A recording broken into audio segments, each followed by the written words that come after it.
ఎందుకొచ్చావో మర్చిపోయావు. కడుపులో ఉండగా ఏ ప్రమాణం చేశావో మర్చిపోయావు.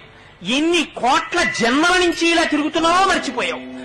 మళ్ళీ నా వాళ్ళు 4 రూపాయలు సంపాదించాలని మళ్ళీ పట్టుకుని బయలుదేరావు.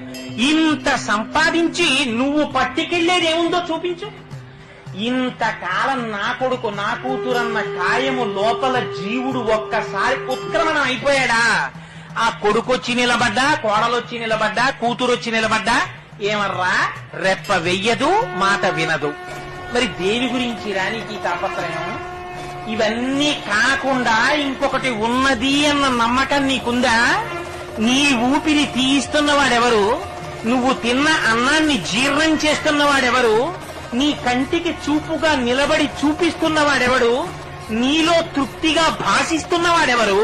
వాడెవరో ఎప్పుడైనా ఆలోచించావా? వారికి ఒక నమస్కారం చేద్దామని ప్రయత్నం చేశావా?